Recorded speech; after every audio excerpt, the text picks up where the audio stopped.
Hello everybody, welcome to Red Tool House. In today's video, we've got to remedy this situation. This is a dry creek bed in our pig pasture, so they don't have the access to water that they normally do. Got to fix that. So come along, let's go find some water.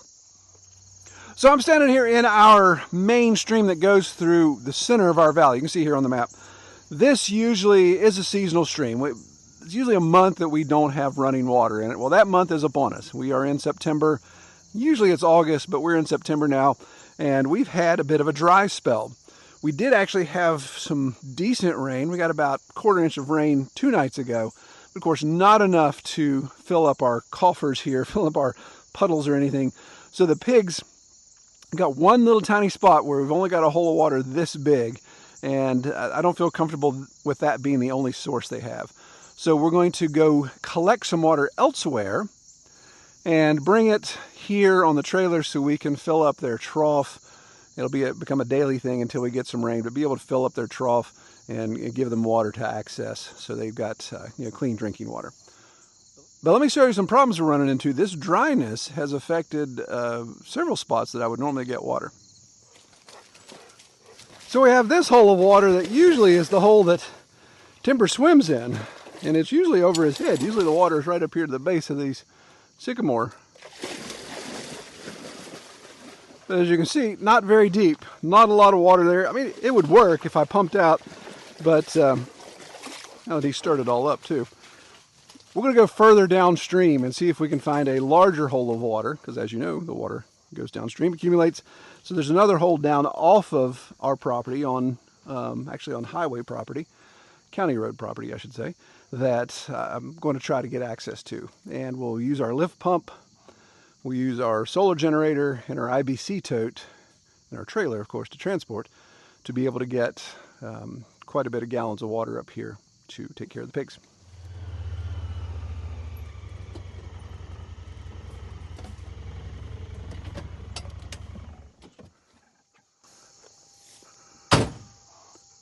Also, we switched to the big feeder because they have exceeded the capabilities of the small feeder, and they've actually torn it all to pieces. So that's what happens with pigs.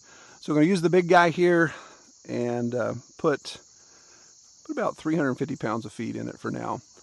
Last time I did this, I backed up against the electric fence and energized this entire cattle panel and knocked the crap out of me.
I wanted to take this opportunity to let you know there's still time to come to our homesteading conference this weekend, September 12th and 13th in Charleston, West Virginia.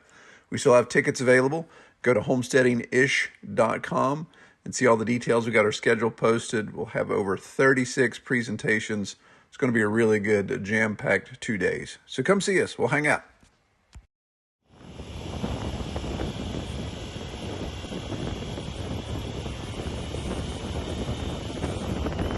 All right, so down here at the county road, we've got a nice hole of water. It goes right under the bridge. I was able to back the trailer in here safely without being on the road. Nice little beach area there. I can toss my lift pump down in there, and I think I've got enough head that I can pull water up and into the tank here.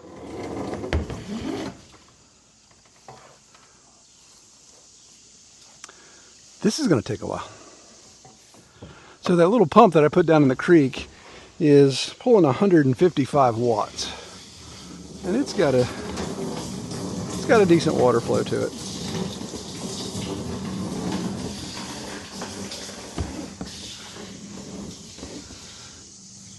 I could switch to my other pump that draws like 700 watts, but I think really the diameter of the hose is my biggest issue. If I had a bigger hose and I could pull more water.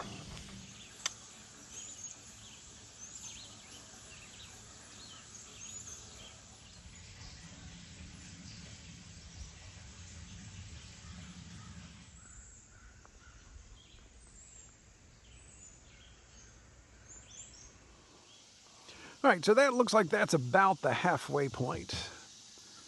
This is the gradient goes up to 250, a little bit head on it, probably 270. So judging by our gradient here and a little bit of slope I'm on, I'm about 125 gallons of water, which, if I'm doing my math right, that should be right at 1,000 pounds. And since I am towing this with a side-by-side, I don't want to overtax the situation here. So I think we're going to cut it off. It took us, you guys have the clocks, I believe we're hovering right at 45 minutes to get 125 gallons out of the creek into the tank. I think we'll stop there, and that way I'll be able to transport it fine. Don't have any big hills to take, of course, getting to the trough of the pig, so no issues there. If I really wanted to take time to fill this up, then I'd probably bring the truck or the tractor down here to do this. But let's cut it off and get rolling.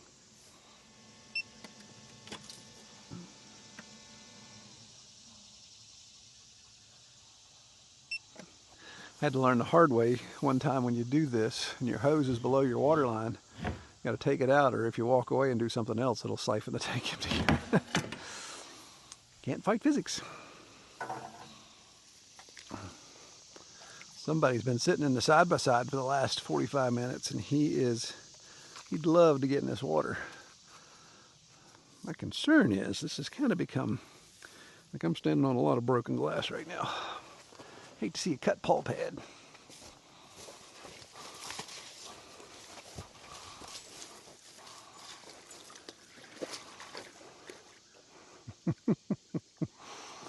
Well, get on in there.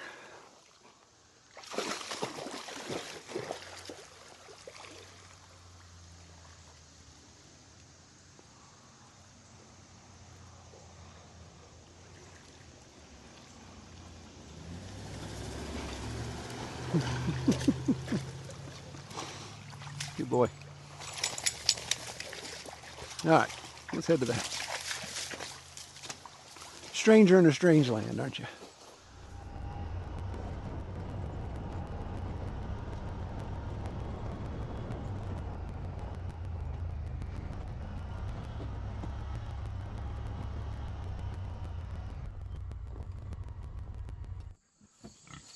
All right, so the plan will be to just offload the trailer here. So we'll just set it up. It does tie up my trailer for a while until we get some rain, but it's not that big a deal. Got other trailers. So just set this here, and I'll use my other pump, my transfer pump.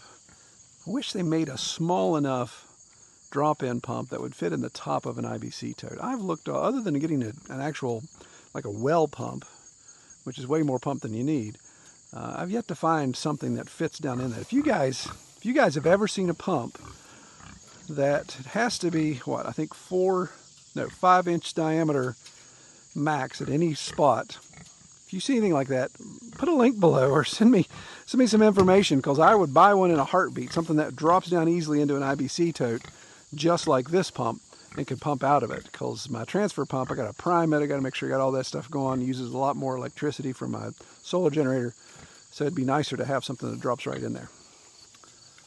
Okay, let's get the trough cleaned up. So I've had this Foting, I think is the proper pronunciation, Foting pump, transfer pump, for a while. It's worked quite well. I never always have to remember that this is the outlet, this is the input. Just to me, it just seems different, or seems counterintuitive, but this is what it is. So this will go in the tank. Turn on our generator.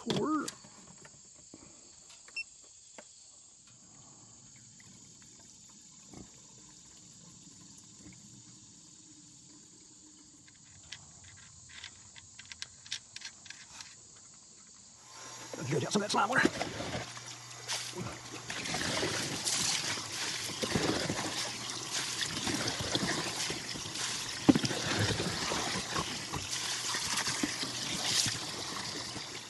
So as you can tell, as they're more curious than absolutely dehydrated, they still have water in the paddock. It's just when there's a single source of water, they like to wallow in it, they like to drink in it, and they like to pee in it. So I like to have an alternate source of water that they won't necessarily pee in. Now, if you guys are wondering what's the story on the pigs as far as how they're doing, you can tell. You can look at them; they're doing quite well. In fact, they're getting a little chunky. They have a date with Destiny coming soon, and Destiny's the good lady that works at the processing facility. But we've got them scheduled for, I think, third week of October. Third week of October, they're going to take a trip. So that is about 40 days. So 40 days out. So we'll keep feeding them for 40 days. And they're going to be a little on the thick side. Getting big. There's one. I don't know if you guys can see her. She's got her face in the feeder right now. She's a full hand taller than the smallest one. She's a big one. So I'll probably have to top this off every 2 days. I have a feeling they're going to drink it down. Depends on what the temperature's like. Well, the forecast actually says we're supposed to get severe storms tonight, but you know how that goes. Every time you bank on the forecast, it's always a swing and a miss. So, somewhere I had a big rock. It's a chunk of tire.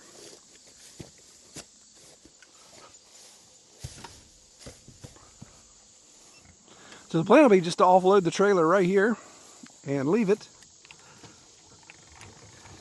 And I'll leave the pump hooked up with the hose. But of course I'll take the power supply in my tote there back up to the house so they won't get weather on them. So that's half of a 55-gallon drum split in half, of course. No, that would make a quarter of a 55. That's a 55-gallon drum split in half. So that's, what, 27 gallons? So if we've got 125 roughly, then I've got, what, 4 to 5 days worth of water in the tank that I have to go back and fill up. Now you guys may be wondering, Troy, I thought you were a rain catchment guy. And I am. And I have rain catchment in various places.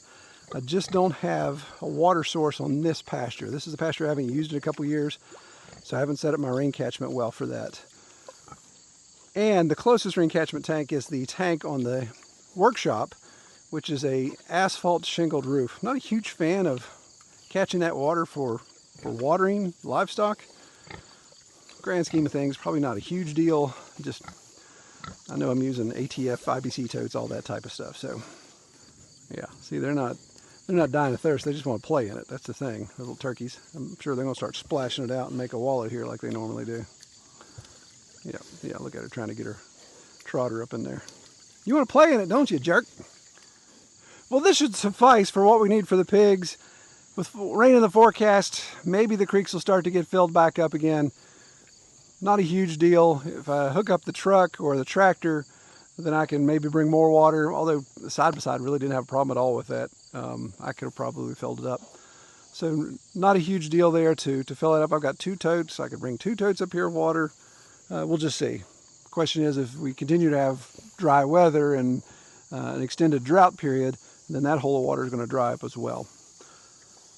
But we'll just keep going downstream. We've got the mighty Kanawha River close by too, so if we have to, we'll draw from the river. Well, I appreciate everybody watching. Pray y'all have a great week. Take care. You ready, wet dog?